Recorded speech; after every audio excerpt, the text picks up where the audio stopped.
दोस्तों नमस्कार। Colonel Ajay, CEO Ajay astro money group first global astro finance digital channel से आपसे मुखातिब होता हूं। आज 21 नवंबर सन 2023। दोस्तों आज के एपिसोड में हम करेंगे सरसों के ऊपर यानी मस्टर्ड सीड के ऊपर। गौरतलब है कि हमने आपको अक्टूबर के मध्य में खाद्य तेलों में तेजी का जो अग्रिम अनुमान दिया था वो अक्षत सत्य साबित हुआ। न केवल सरसों, सोयाबीन, सूरजमुखी, पाम तेल और तिल के तेलों में शानदार तेजी दर्ज हुई। यदि हम मोटे तौर पे देखें कि कल 20 तारीख को देश भर में जो खाद्य तेलों के भाव रहे, जयपुर के अंदर कच्ची घानी के भाव सरसों तेल के 1092 से 1093 रुपये रहे। भरतपुर के अंदर 1082 से 1083, अलवर में 1082 से 1083 रुपये रहे। कोटा के अंदर भी यही भाव थे।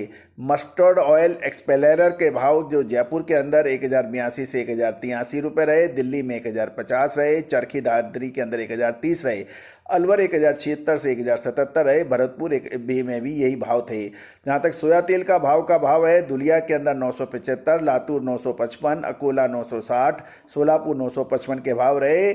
आरबीडी पामोलिन के भाव 845 रहे, दुलिया के अंदर 875 से 880 रहे। सनफ्लावर एक्सप्लोरर के भाव 925 रहे, चेन्नई में साथ लातूर में 920 रहे, मुंबई में 905 रहे। सनफ्लावर ऑयल यानी सूरजमुखी तेल के भाव 990 रुपये चेन्नई में थे, कांदा 970 था, लातूर 970 के भाव थे। अब खाद्य तेलों के साथ में मस्टर्ड सीड यानी सरसों के भाव बता लेते हैं। जयपुर में 5925 से 5950, दिल्ली में 5550 से 5600, भरतपुर में 5541, अलवर 5550 के रहे। कोटा के अंदर 5100 से 5300 और आगरा में 6150 से 6375 के भाव रहे। सूरजमुखी के भाव चलकेरे में 5150 के रहे। मूंगफली के बीकानेर के भाव 5700 से 6800 रुपये रहे। कॉटन वाश लातूर 870 रहे, कॉटन रिफाइंड 910 के भाव लातूर में थे। मूंगफली तेल के भाव देखें तो अहमदाबाद में 1500, चेन्नई में 1660, गोडल में 1550 के भाव थे और जबकि बीकानेर में 1450 के भाव थे। जहाँ तक खल की बात करें तो सरसों खोल 3015 से 3020 जयपुर के भाव थे। ग्राउंडनट केक यानी मूंगफली खल के भाव 4200 रुपये अडोनी थे और जहाँ तक सूरजमुखी खल के भाव थे 35,000 के भाव बताए जा रहे हैं। तो दोस्तों अब हम चर्चा करेंगे सरसों की आगामी रणनीति पर। दोस्तों दिवाली का त्यौहार बीत चुका है और इस समय सरसों की त्योहारी मांग अब लगभग समाप्त होने सकती है, क्योंकि सर्दियों का सीजन खाद्य तेल की खपत का सीजन माना जाता है। इसमें सरसों की तेल की मांग भी बनी रहती है, लेकिन अधिकतर मांग इसमें मूंगफली, सोया और तिल की अधिक आती है। दोस्तों जहाँ तक नाफेड में स्टॉक की बात करें तो सरकारी एजेंसी नाफेड के पास काफ़ी बड़ा स्टॉक अभी भी मौजूद है सरसों का। नाफेड ने अब तक लगभग 84,000 टन सरसों बेची है और अभी भी 10.26 लाख टन का स्टॉक सरसों का नाफेड के पास है। सरसों की नई फसल आने से पहले नाफेड के पास अभी लगभग 50 टेंडर दिन माने जा रहे हैं और एक मोटे अनुमान के अनुसार 10.26 लाख टन की बिकवाली के लिए नाफेड का प्रत्येक टेंडर औसतन लगभग 20,000 टन सरसों की बिकवाली कर सकता है। जहाँ तक सरसों की बिजाई का सवाल है, राजस्थान में सरसों का रकबा घटने के समाचार मिल रहे हैं। दोस्तों हम आपको राजस्थान की रबी की फसल की सारी जानकारियाँ आपको लगातार दे रहे हैं।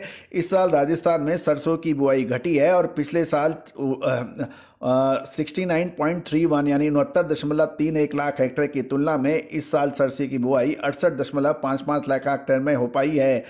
लेकिन अभी आंकड़े पूरे देना उचित नहीं रहेगा, क्योंकि इसकी आगे अपडेट हम आपको करेंगे।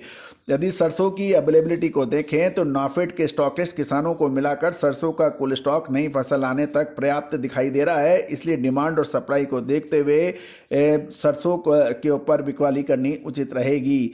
आने वाले समय में सरसों की कीमत के अंदर कोई बड़ा परिवर्तन आने की संभावना या क्या तेजी का होगा या मंदी का, उसके लिए भी विशेष रिपोर्ट के लिए आप हमसे चर्चा कर सकते हैं या आप हमारी खाद्य तेलों पर हमारी विशेष रिपोर्ट प्राप्त कर सकते हैं।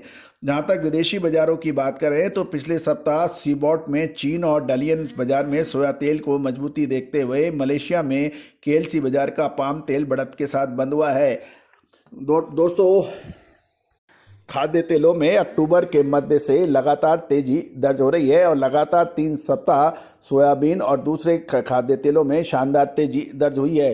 दोस्तों, तेजी आने के बाद तेजी और मंदी आने के बाद मंदी कहने से कभी कोई फायदा नहीं मिलता।